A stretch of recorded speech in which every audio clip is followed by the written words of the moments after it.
The first people to live in Britain were hunter-gatherers in what we call the Stone Age. For much of the Stone Age, Britain was connected to the continent by a land bridge.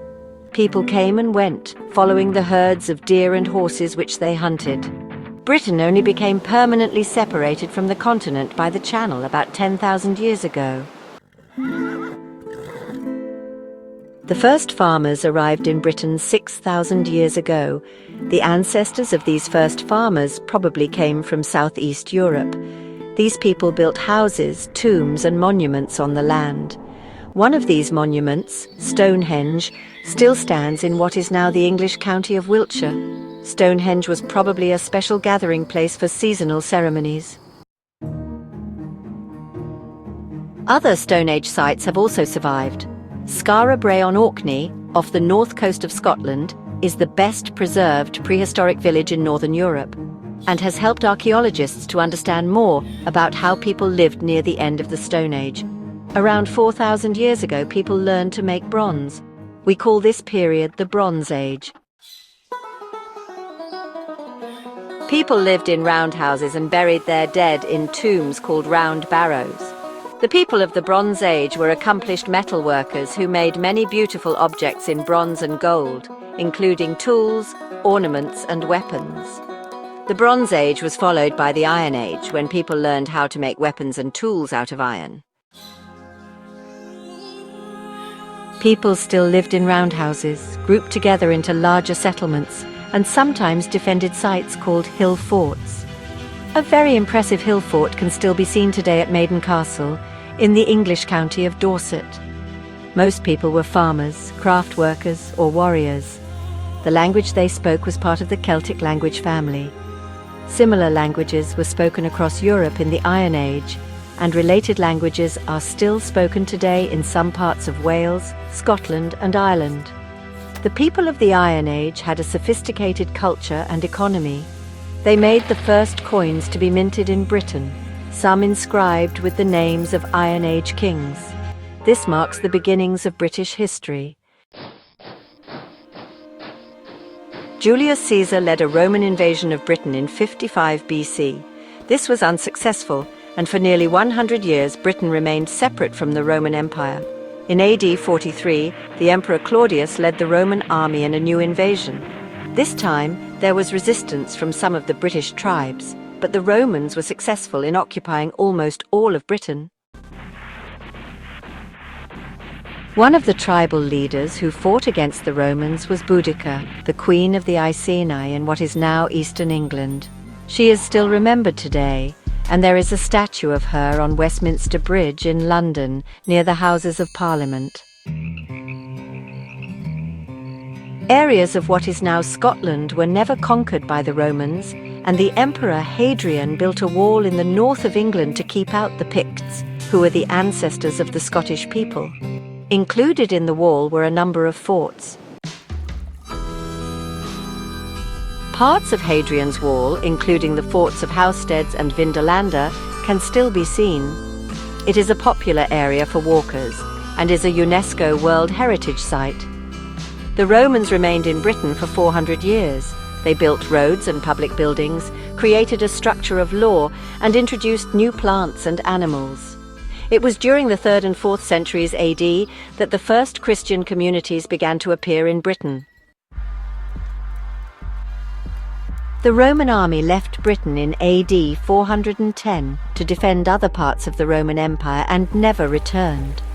Britain was again invaded by tribes from northern Europe, the Jutes, the Angles, and the Saxons.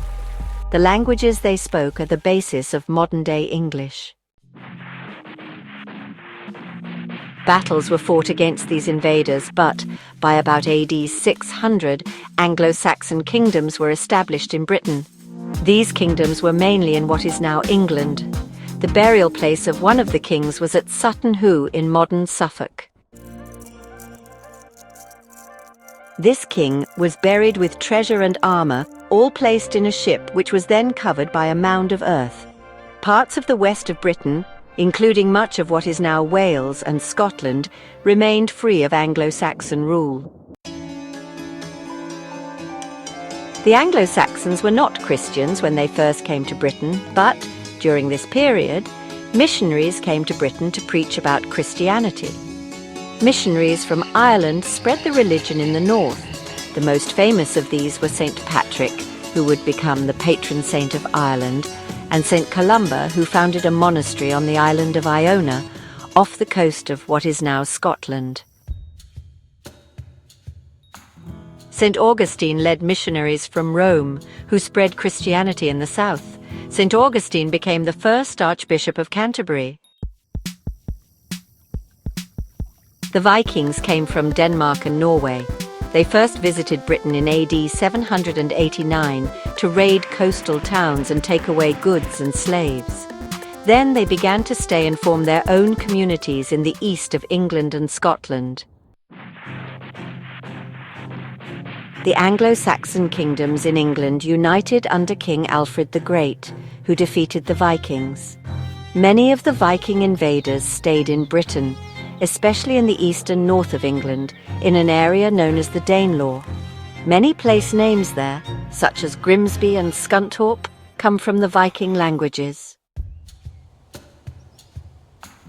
The Viking settlers mixed with local communities, and some converted to Christianity.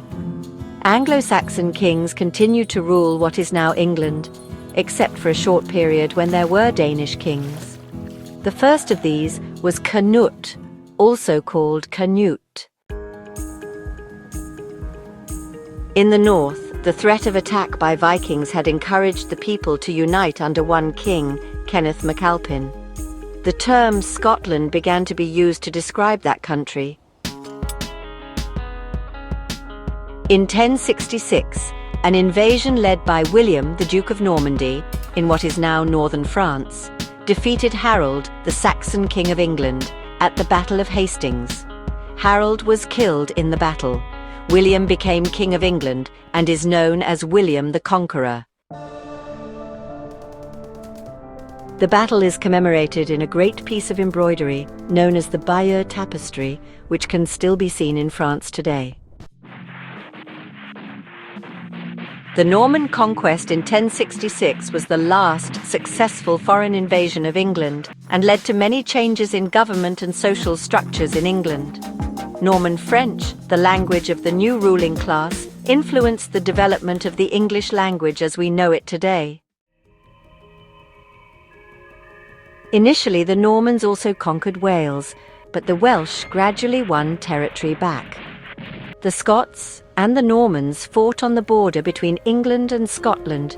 The Normans took over some land on the border, but did not invade Scotland. William sent people all over England to draw up lists of all the towns and villages. The people who lived there, who owned the land, and what animals they owned were also listed. This was called the Domesday Book. It still exists today and gives a picture of society in England just after the Norman Conquest in 1066. If you like this video, please click on the like button and subscribe to this channel. Thanks for watching.